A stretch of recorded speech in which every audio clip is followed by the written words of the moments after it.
Good morning dear students, स्वागत है आपका ज्ञान की इस डिजिटल दुनिया में। इस सीरीज में हम लेकर आए हैं आइडियो नोट्स जो कक्षा 10 के सभी विद्यार्थियों के लिए अति महत्वपूर्ण हैं। आज के इस सेशन में हम जानेंगे रासायनिक अभिक्रिया एवं समीकरण से संबंधित महत्वपूर्ण प्रश्नोत्तर। तो आइए शुरुआत करते हैं आज का सेशन और लेते हैं पहला प्रश्न। वियोजन अभिक्रिया को संयोजन अभिक्रिया के विपरीत क्यों कहा जाता है? इन अभिक्रियाओं के लिए समीकरण लिखिए। यानी हमें बताना है कि वियोजन जो अभिक्रिया है वो संयोजन अभिक्रिया के विपरीत किस प्रकार से है। तो आइए उत्तर देखते हैं। वियोजन अभिक्रिया में एकल अभिकर्मक टूटकर दो या दो से अधिक उत्पाद बनाते हैं, जबकि संयोजन में दो या दो से अधिक अभिकर्मक संयुक्त होकर एकल उत्पाद बनाते हैं।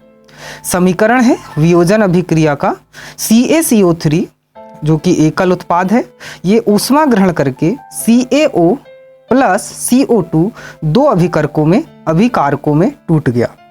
इसी प्रकार संयोजन अभिक्रिया का उदाहरण है 2Mg plus O2 is equals 2MgO। यहाँ दो अलग अलग अभिकर्मक हैं Mg और O2, ये दोनों का संयोग हुआ और दोनों संयोजन करके 2MgO मैग्नीशियम ऑक्साइड मतलब एकल उत्पाद इन्होंने बनाया। तो इस प्रकार से संयोजन अभिक्रिया और वियोजन अभिक्रिया में अंतर है। आइए चलते हैं अगले प्रश्न की ओर। प्रश्न क्रमांक 12 है, उन वियोजन अभिक्रियाओं के एक एक समीकरण दीजिए जिनमें ऊष्मा, प्रकाश एवं विद्युत के रूप में ऊर्जा प्रदान की जाती है। आइए उत्तर देखते हैं। CaCO3 ऊष्मा is equals CaO plus CO2। दूसरा 2H2O जो कि अम्लीकृत 2H2O होगा, इसका विद्युत अपघटन जब होगा तो 2H2 प्लस O2 हमें प्राप्त होगा। इसी प्रकार से 2AgCl सूर्य का प्रकाश यानी सूर्य प्रकाश की उपस्थिति में 2AgCl 2Ag प्लस Cl2 मतलब सिल्वर और क्लोरीन गैस में परिवर्तित हो जाएगा। आइए आगे चलते हैं अगले प्रश्न की ओर। प्रश्न क्रमांक 13, विस्थापन एवं द्विविस्थापन अभिक्रियाओं में क्या अंतर है? इन अभिक्रियाओं के समीकरण लिखिए। इसका उत्तर देखते हैं। विस्थापन अभिक्रिया में एक तत्व दूसरे तत्व को उसके लवण से पृथक करके उसका स्थान स्वयं ग्रहण कर लेता है, जबकि द्विविस्थापन में अभिकारकों के बीच आयनों का आदान प्रदान होता है।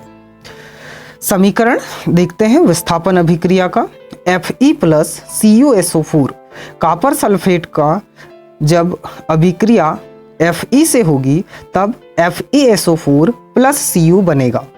मतलब यहाँ पर आयरन ने SO4 के साथ में मिलकर के यौगिक बनाया और Cu को विस्थापित कर दिया।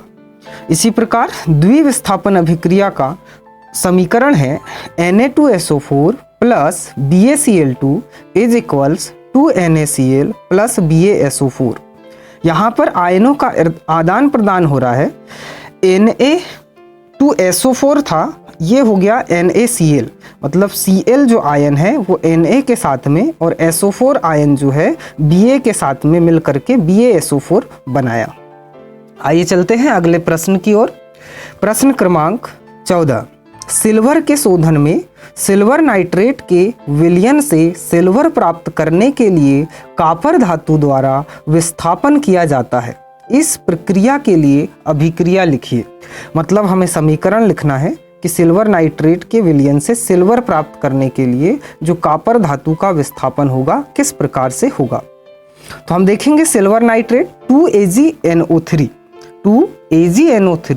Plus Cu is equals CuNO3 twice plus 2Ag। तो ये इसका सही उत्तर होगा। आइए अगले चलते हैं प्रश्न क्रमांक 15 की ओर। प्रश्न क्रमांक 15 है, अवक्षेपण अभिक्रिया से आप क्या समझते हैं? उदाहरण दीजिए। तो अवक्षेपण अभिक्रिया क्या है? आइए देखते हैं इसकी व्याख्या।